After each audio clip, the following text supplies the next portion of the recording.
Shalom Kak Zene, Shalom, apa kabar? Wow, what a year ya. Nggak kerasa kita udah di bulan September. Kita udah masuk ke minggu ketiga di bulan September. Dan penyertaan Tuhan selalu sempurna atas hidup kita. Koko mengucap syukur banget kalau kami, GB Cut Mutia, Kak Zene Cut Mutia, boleh tetap ada dalam keadaan baik. Dan Koko yakin, Koko percaya di Lipo pun sama. Penyertaan Tuhan yang luar biasa melewati pandemik yang begitu lama, tapi Tuhan tetap bersama dengan kita. Tuhan memberikan kekuatan yang senantiasa baru dalam kehidupan kita. Koko sangat mengucap syukur dikasih kesempatan kembali untuk boleh melayani firman Tuhan pada hari ini. Dan Koko berdoa kita sama-sama boleh menangkap sesuatu yang dari Tuhan pada hari ini. Oke, so kita masih dalam tema rooted pada minggu ini, pada bulan ini. Dan minggu ini Koko akan sharing mengenai planted for life atau tertanam seumur hidup. Planted for life, tertanam untuk seumur hidup. Penting banget bagi kita buat ngerti bahwa tertanam itu bukan untuk sementara. Tetapi tertanam itu selalu untuk seumur hidup. Sebuah benih tidak ditanam hanya untuk sementara. Sebuah benih tidak ditanam hanya untuk jangka waktu tertentu. Tetapi benih ditanam supaya dia boleh bertumbuh, bahkan kalau boleh selamanya. Oke, kalau sebuah benih ditanam sementara, itu namanya percobaan anak SD. Koko inget banget waktu Koko masih SD, waktu itu kita di kelas kayak biologi gitu ya, kalau nggak salah ya. Terus kita belajar untuk nanam toge, ya nggak sih? Koko inget banget itu tentang fotosintesis atau apa gitu ya. Terus jadi ada dua tempat dikasih toge gitu ya. Yang satu kena sinar matahari, yang satu disembunyikan. Yang satu tumbuhnya gede banget, cepet banget karena dia mencari sinar matahari sehingga dia bertumbuh tinggi. Sedangkan yang kena sinar matahari cenderung tumbuhnya bantet gitu ya, pendek. Nah, Koko inget itu. Setelah percobaannya selesai, apa yang Koko lakukan terhadap toge-toge tersebut? Koko tahu, Koko buang, Koko bodo amat, yang penting udah dapat nilainya, kan begitu. Tapi Koko yakin banget Tuhan berkata dalam Yohanes 15 ayat yang pertama bahwa akulah pokok anggur yang benar dan Bapakulah pengusahanya. Kata pengusaha di sini menjadi sangat penting karena seorang pengusaha waktu dia menanam, dia tidak menanam untuk sembarangan. Seorang pengusaha waktu dia menanam, dia tidak menanam untuk sebentar saja.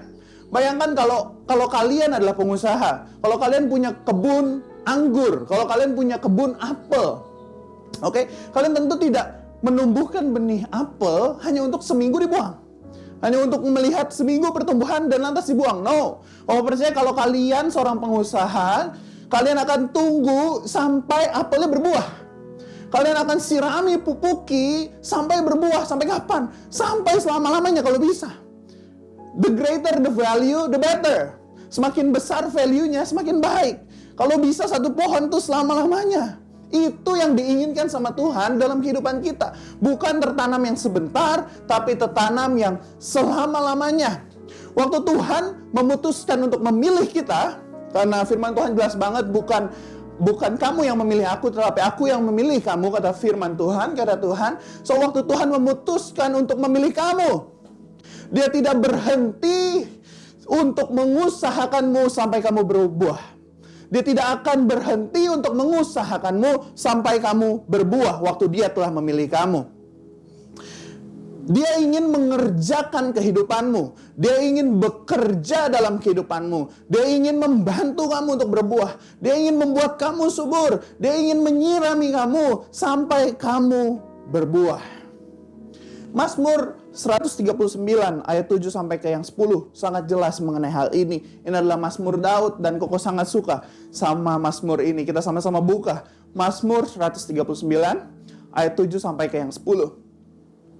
Dikatakan begini, firman Tuhan. Kemanakah aku dapat pergi menjauhi rohmu? Kemanakah aku dapat lari dari hadapanmu? Jika aku mendaki ke langit, engkau di sana. Jika aku menaruh tempat tidurku di dunia orang mati, di situ pun engkau. Jika aku terbang dengan sayap fajar dan membuat kediaman di ujung bumi, di ujung laut, juga di sana tanganmu akan menuntun aku dan tangan kananmu memegang aku. So di sini Daud sangat jelas sangat jelas berkata bahwa kemana aku dapat pergi? Kemana aku dapat pergi, kata Daud. Sebab dimanapun dia berlari, di situ Tuhan boleh menemuinya. Bahkan sampai ke dunia orang mati, katanya. Aku menaruh tempat tidurku di dunia orang mati, di situ pun engkau. Dia Allah yang sangat peduli akan pertumbuhan, dan dia peduli sama kita bukan untuk pertumbuhan yang sementara, tapi pertumbuhan yang selama-lamanya, pertumbuhan yang seumur hidup kita. Allah sangat amat peduli sama pertumbuhan kita. Allah sangat amat peduli untuk kita tertanam seumur hidup kita. Dia akan terus mengejar kita, dia akan terus mengusahakan kita. Itulah mengapa pemilihan Tuhan atas hidup kita itu sungguh berharga, sungguh amat berharga. Waktu dia memilih kita itu sungguh tidak main-main. Karena begitu besar kasih Allah akan dunia ini sehingga ia mengaruniakan anaknya yang tunggal, supaya setiap orang yang percaya kepadanya tidak binasa melainkan beroleh hidup yang kekal. So, waktu Tuhan memutuskan untuk memilih kamu, waktu Tuhan memutuskan untuk memilih kamu jauh sebelum kamu bahkan dikandung, Tuhan gak main-main. Tuhan gak main-main waktu dia bilang dalam Roma 8 ayat 28 bahwa dia bekerja dalam segala sesuatu untuk mendatangkan kebaikan bagi mereka yang mengasihi dia. Tuhan gak main-main. So, mengapa pengertian bahwa kita ditanam tidak hanya untuk sementara menjadi sangat penting? Kalian perhatikan ini. Di dunia bisnis ada sebuah teori yang lumayan terkenal disebut dengan game theory atau teori pertandingan ya. Nah, apa sih game teori ini, teori pertandingan ini? So, dikatakan bahwa di dalam dunia at least setidaknya ada dua tipe pertandingan. Pertandingan yang pertama adalah pertandingan finite game atau pertandingan terbatas. Apa itu pertandingan terbatas? Pertandingan terbatas adalah pertandingan di mana rule-nya jelas, terbatas, jumlah resource-nya, jumlah pemainnya terbatas. Contohnya apa? Contohnya bermain basket, terbatas, ada rule-nya. Waktunya berapa lama, satu pertandingan harus diikuti 5 orang, ya kan? Ada 3 point, ada 2 point, rule-nya jelas, waktunya jelas. Oke? Dan tapi ada satu lagi pertandingan yang disebut dengan infinite game atau pertandingan yang tidak terbatas. Infinite game itu apa? Ini adalah sebuah pertandingan yang tidak jelas peraturannya, tidak jelas resource-nya, tidak jelas kapan berakhirnya. Oke. Rasul Paulus berkata bahwa kita ada dalam sebuah pertandingan. Tapi pertanyaannya adalah pertandingan yang mana? Is it a finite game or is it an infinite game? Apakah sebuah pertandingan yang terbatas atau pertandingan yang tidak terbatas?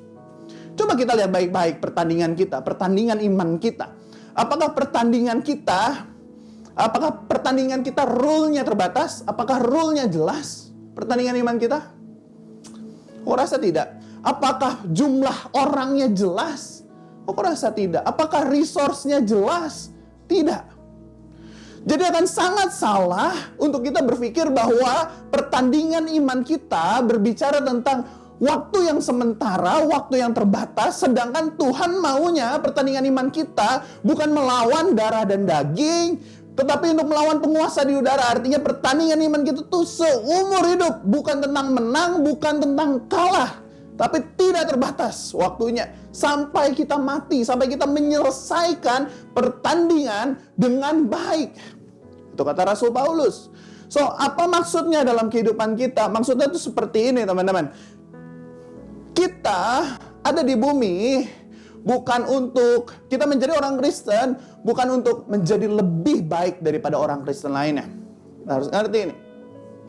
Bahwa kita dipanggil bukan untuk lebih keren dari Kristen lainnya. Bukan supaya lebih dari Kristen lainnya. No, tapi kita dipanggil untuk mengiring Tuhan. Mengikuti Tuhan, itulah arti Kristen, pengikut Kristus, mengiring Tuhan, mengikuti kemana Tuhan mau berjalan seumur hidup kita. That's our game. Itu adalah pertandingan kita. Kalau kita sampai salah bertanding, kalau kita sampai salah berpikir, kita ikuti pertandingan yang infinite dengan cara yang finite, dengan cara yang terbatas, maka udah pasti kita akan kalah. Sebaliknya juga kalau kita ikut pertandingan yang finite dengan cara yang infinite, pasti kalah. Semua dua tipe pertandingan ini memiliki caranya masing-masing. Nah, untuk itulah Koko yakinkan kepada kalian bahwa kalau kita mengerti pertandingan kita itu seumur hidup kita, maka berakar menjadi sangat penting. Kalau kita mengerti bahwa pertandingan kita laksanakan seumur hidup kita, maka kita mengerti juga bahwa berakar akan sangat penting. Dan ini membawa kita kepada poin pertama Koko. A planted tree may be trunkless, may be branchless, may be leafless, but it may not be rootless. Sebuah pohon mungkin tidak berbatang, mungkin tidak bercabang, mungkin tidak berdaun, mungkin tidak berbuah, tetapi dia tidak boleh tak berakar. Sebuah pohon tidak boleh tak berakar. Salah satu fungsi akar adalah menopang. Sebuah penopang, tanpa akar yang kuat tidak mungkin sebuah pohon bisa hidup dengan lama, bisa hidup dengan subur, tidak mungkin. Oke? So, apalah artinya? Sebuah pohon yang gilau gemilau, yang daunnya begitu lebat, yang buahnya begitu manis, tetapi dia dicabut dari akarnya. Dia dipotong akarnya. Maka sebentar saja pasti daunnya akan layu. Sebentar saja maka buahnya pasti akan busuk.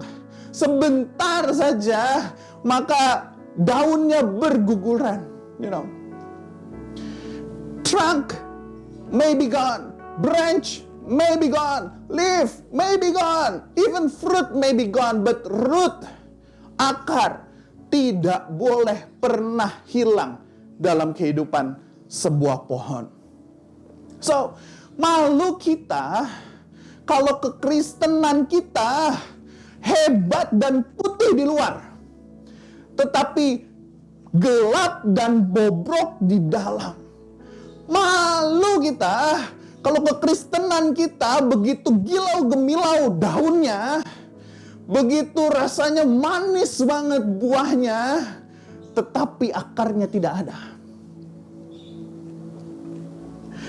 Matius 23:27, celakalah kamu, hai ahli-ahli Taurat dan orang-orang Farisi, hai kamu orang-orang munafik.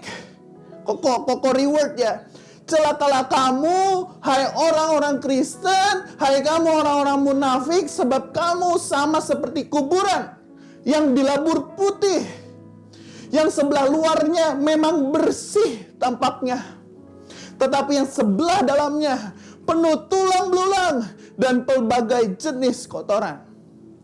So, ini adalah warning bagi kita semua bahwa Tuhan pun mengarahkan mata kita ke sini loh. Bahwa kita tuh harus memiliki akar yang kuat. Bukan sekedar daun yang lebat. Bukan sekedar cabang yang banyak. Bukan sekedar batang yang besar. Bukan. Tetapi akar yang kuat. Akar yang kuat menjadi sangat penting untuk pertandingan infinite kita. Untuk pertandingan seumur hidup kita.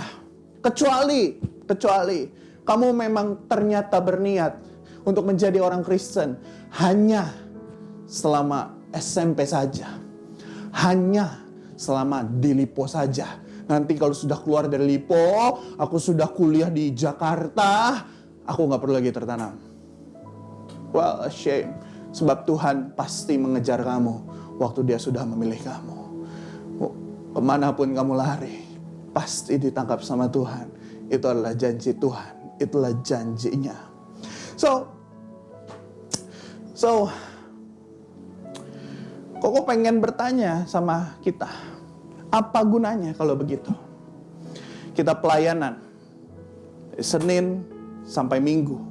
Senin doa, Selasa doa, rapat, Rabu doa, Kamis rapat, Jumat cool, Sabtu doa lagi, Minggu ibadah lagi.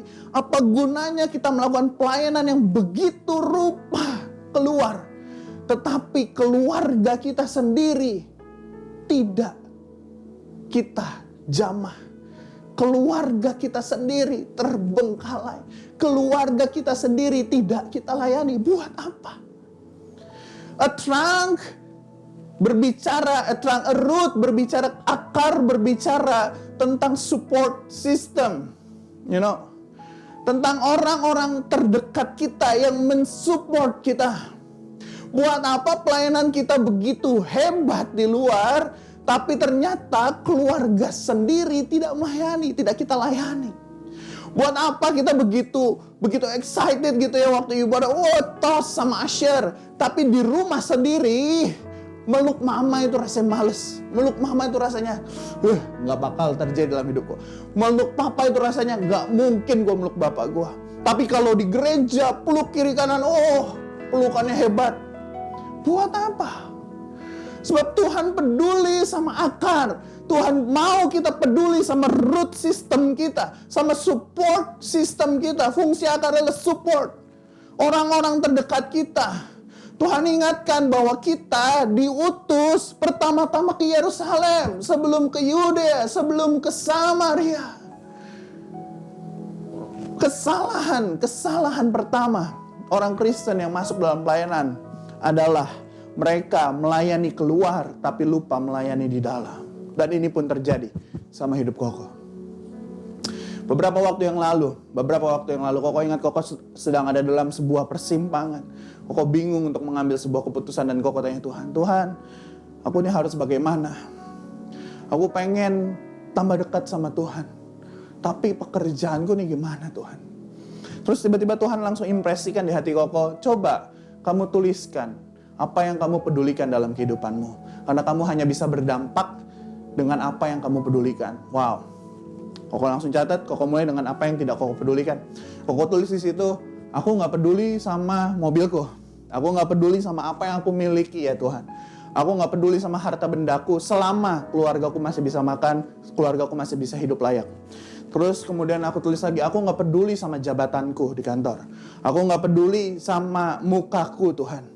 Aku siap melayani. Aku gak peduli. Aku tulis banyak banget di situ. Aku tulis kurang lebih 15 hal yang aku tidak pedulikan. Terus aku berlanjut ke apa yang aku pedulikan. Aku tulis yang pertama-tama, aku peduli sama istriku.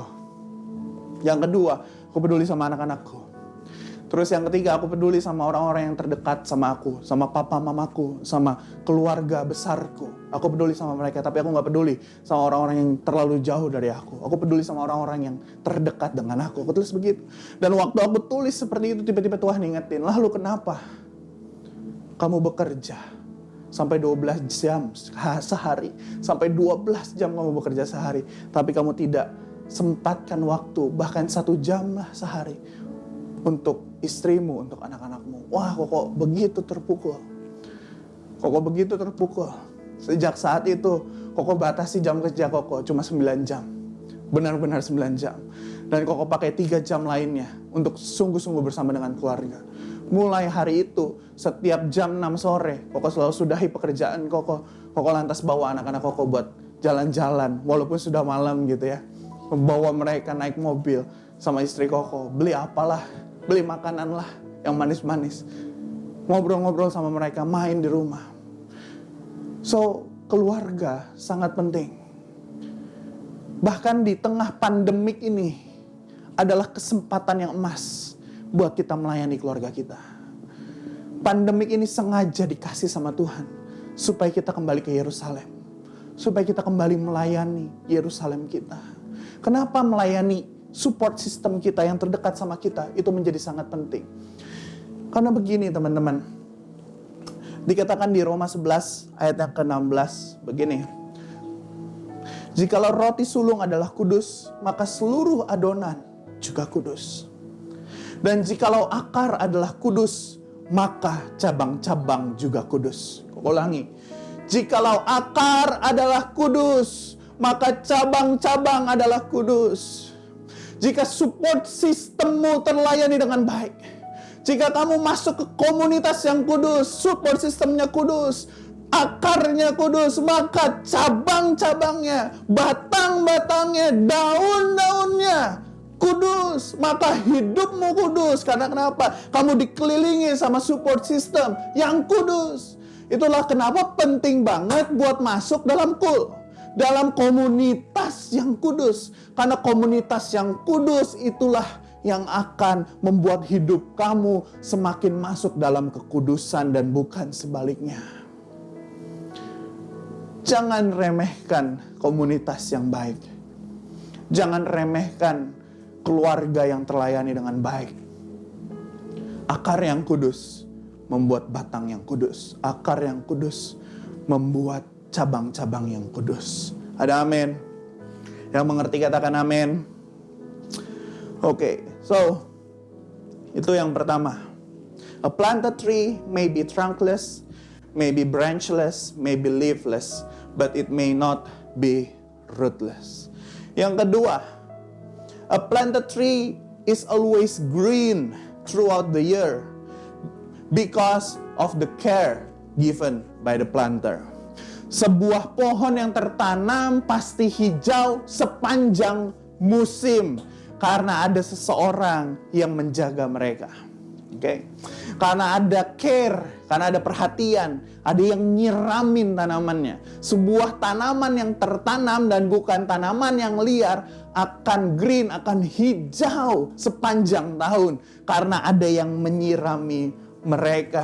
In contrast, sebaliknya, a wild tree, sebuah pohon liar mungkin akan menemukan dirinya sendiri withered, akan menemukan dirinya sendiri layu karena cuaca tidak mendukung, karena tidak ada air yang turun. Bersyukurlah Tuhan memilih kita dan Tuhan memasukkan kita kepada gardennya, kepada tamannya untuk diusahakan oleh Dia. Bersyukurlah pada hari ini kalau Tuhan sudah memilih kita untuk masuk dalam penjagaannya yang kudus.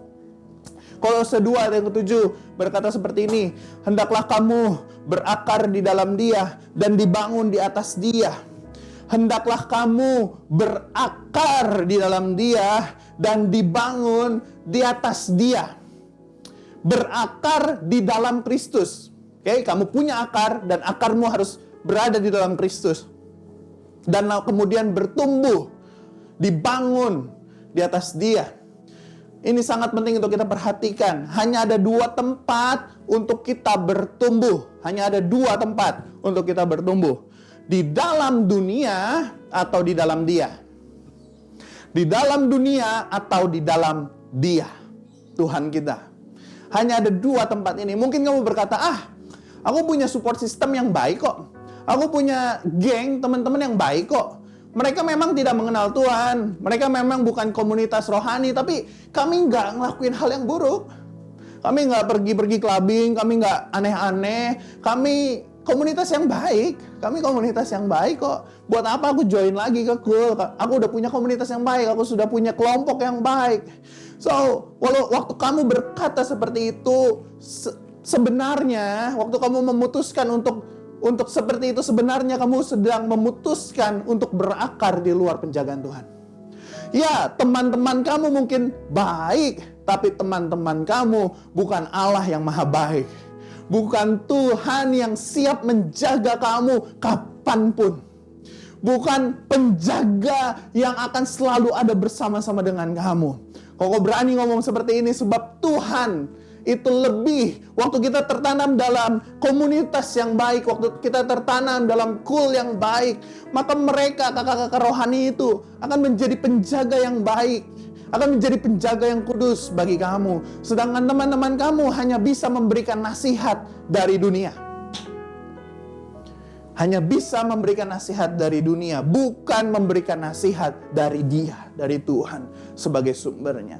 Apa tandanya kita sudah berakar di dalam Kristus? Tandanya adalah cuaca yang kering sekalipun tidak mempengaruhi kita untuk bisa tetap hijau dan tetap berbuah pada musimnya. Tanda bahwa kita dalam penjagaan Tuhan, dalam pagarnya Tuhan itu adalah apa? Adalah waktu kita dalam kondisi terjepit sekalipun, waktu kondisi tidak baik sekalipun, kita tetap bisa berbuah yang manis. Kita tetap bisa memiliki daun yang hijau. Itu adalah tandanya. So, mungkin pertanyaannya adalah, bagaimana kalau begitu aku bisa bertumbuh di dalam gardennya Tuhan? Bagaimana aku bisa bertumbuh di dalam tamannya Tuhan, dalam pagar penjagaannya Tuhan? Begini teman-teman, caranya adalah kalau kamu mau ditanam di dalam Dia, berarti kamu harus merelakan kehendak Dia yang terjadi atas hidupmu. Aku ulangi, kalau kamu mau tertanam di dalam Dia dan dibangun di atas Dia, itu artinya bahwa Dia harus menjadi pusat dalam hidupmu. Artinya rencananya dan kehendaknya yang kamu harus relakan terjadi dalam hidupmu, bukan kehendakmu, bukan rencanamu, tetapi kehendaknya dan rencananya. Sangat indah sekali, makanya Tuhan mengajarkan kepada kita doa Bapa kami. Jadilah kerajaanmu, datanglah kerajaanmu, jadilah kehendakmu di bumi seperti di surga. Di tempat ini seperti di surga Tuhan. Di hati ini seperti di surga Tuhan. Siapa wanita yang paling berbahagia? Wanita yang paling berbahagia itu adalah mungkin ibunya Tuhan Yesus. Berbahagia sekali dia bisa melahirkan seorang anak yang adalah seorang penyelamat dunia. Tapi siapakah wanita yang paling menderita di dunia? Wanita yang paling menderita di dunia adalah wanita yang dibilang begini, kamu harus mengandung, tetapi kamu mengandung dari Roh Kudus. Kamu harus mengandung tapi tidak ada suaminya. Kamu harus mengandung. Waktu Maria menerima hal itu, kok yakin banget. Dia pasti banyak pikiran di pikirannya. Aduh, ini gimana kalau nanti masyarakat malah ngejelekin aku. Aduh, ini gimana kalau ketahuan terus aku dirajam, Tetapi inilah kenapa Maria terpilih dari sekian banyak wanita, dan Maria yang terpilih. Karena Maria berkata, jadilah padaku seturut dengan kehendakmu. Kekristenan bukan mengenai kehendak kita, pikiran kita. Kalau kita paksakan kehendak kita, pikiran kita, itu layaknya kita menjadi sebuah pohon yang liar. Sebuah pohon yang ditanam di luar penjagaannya Tuhan. Cuaca akan mempengaruhi hidup kita. Kamu kalau lihat sekarang, lucu banget ya. Banyak orang gitu di dunia yang terpaut hidupnya sama stock market. Stok naik, dia bahagia. Begitu corona datang, semua stok turun. Rasanya hidupnya hancur. Aduh, nih gimana nih stok pada hancur. Apa yang tadinya aku miliki sudah tidak berarti lagi. So, that's the world. Cuaca tidak baik, kehidupan tidak baik. Cuaca baik, kehidupan baik. Tetapi di dalam Tuhan, apapun cuacanya, Dia menyirami kita, Dia memupuki kita. Makanya ayo mau dong ditanam di dalam Dia. Serahkan pikiranmu, tukar rencanamu menjadi rencananya. Tukar kehendakmu menjadi kehendaknya dalam hidupmu. Tanya selalu sama Tuhan, Tuhan, inikah langkah yang aku harus jalani? Tuhan, kesinikah aku harus melangkah? Tuhan, benarkah Dia adalah tulang rusukku? Tuhan, benarkah Dia adalah jodohku? Jangan, yang penting ganteng, yang penting cantik, yang penting kaya. No, tanya Tuhan selalu. Rencananya di atas rencanamu. Rencananya di atas rencanamu. Itulah artinya a planted tree is always green. Kalau kamu selalu tertanam dalam penjagaannya, percayalah kamu pasti akan tetap hijau. Kamu pasti tetap akan berbuah manis. Dalam apapun season di hidup kamu, dalam apapun musim hidupmu, kamu akan tetap hijau dan berbuah manis. Ada amin. Itu adalah yang kedua. Planted tree is always green throughout the year because of the care given by the planter. Yang ketiga, yang terakhir. A planted tree may be rooted in bitter soil, but it only will bear sweet fruits. Aku ulangi, a planted tree may be rooted in bitter soil, but it will only bear sweet fruits. Sebuah pohon mungkin tertanam di dalam tanah yang pahit. tanah yang gak enak, tanah yang pahit. Siapa di sini pernah makan tanah? Koko yakin rasanya pasti pahit. Koko sih belum pernah nyoba. Pasti pahit, tetapi akan menghasilkan buah yang manis. Buah yang manis. Masing-masing kita punya kapasitas yang unik untuk mengubahkan keadaan yang pahit menjadi buah yang manis.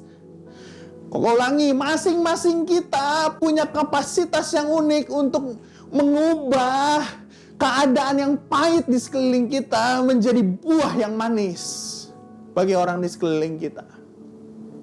Makanya jangan heran kalau Tuhan tempatkan kita kadang-kadang gitu ya, dalam keadaan yang gak enak.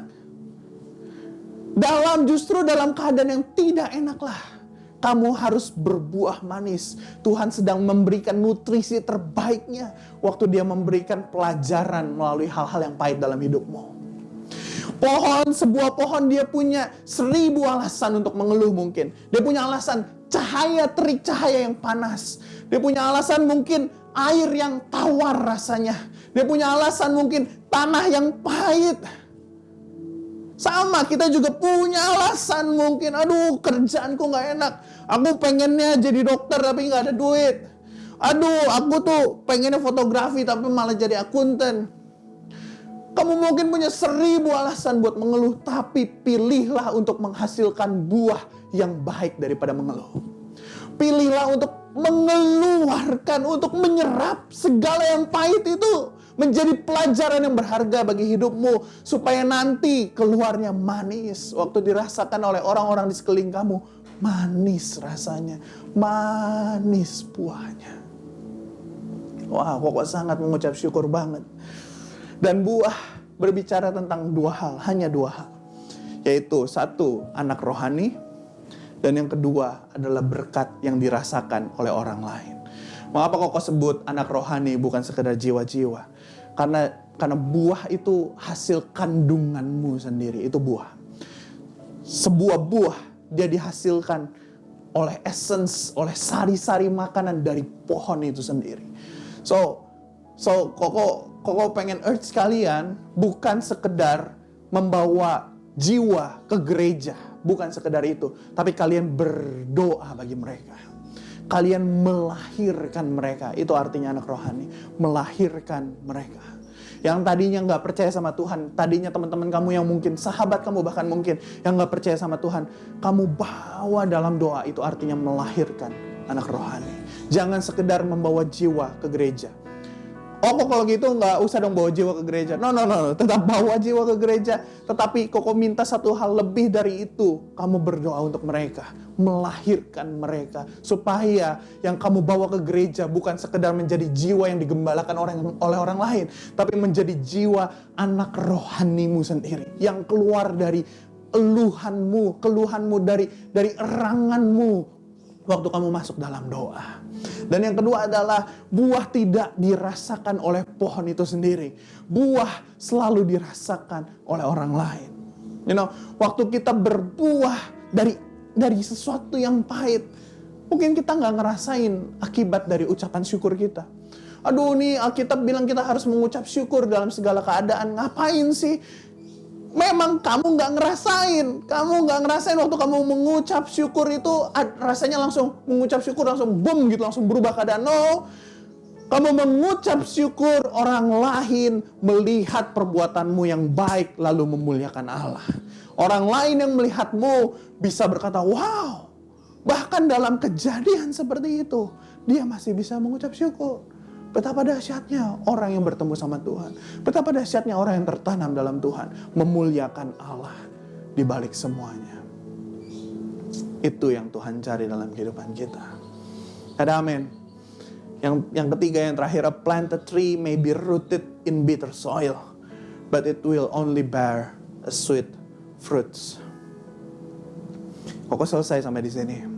Koko berdoa kita sama-sama diberkati. Koko berdoa kita semua yang mendengar hari ini diberkati. So ada 3 hal, Koko ulangi.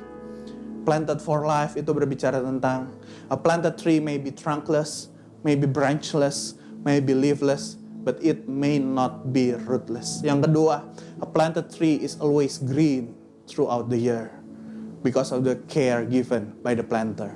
Sebuah pohon tetap hijau sepanjang musim. Sebuah pohon yang tertanam tetap hijau sepanjang musim. Dan yang ketiga, a planted tree may be rooted in bitter soil. Sebuah pohon yang tertanam, dia boleh tertanam dalam akar yang dalam tanah yang pahit, tetapi dia akan menghasilkan buah yang manis. So, Tuhan sangat amat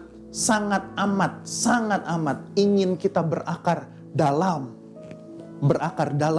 di dalam Dia. Deeply rooted in Him. Tuhan sangat ingin kita selamanya tertanam di dalam Dia. Bukan sebentar, bukan 1 tahun, bukan 2 tahun, bukan 3 tahun, bukan 10 tahun, selama-lamanya sampai kita mengakhiri pertandingan kita. Roma 8 ayat 35 sampai 39. Paulus berkata seperti ini. Roma 8 ayat 35 sampai 39 begini.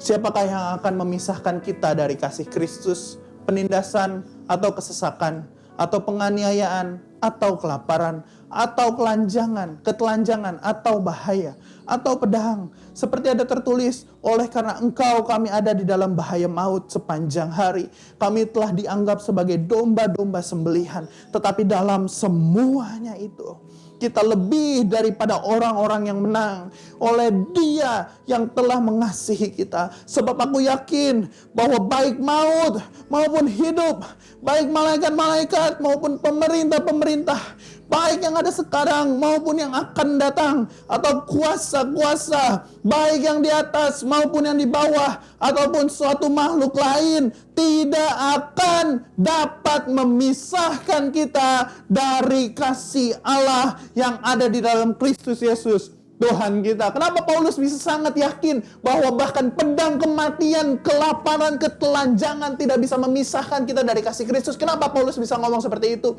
Karena Paulus tertanam di dalam Dia.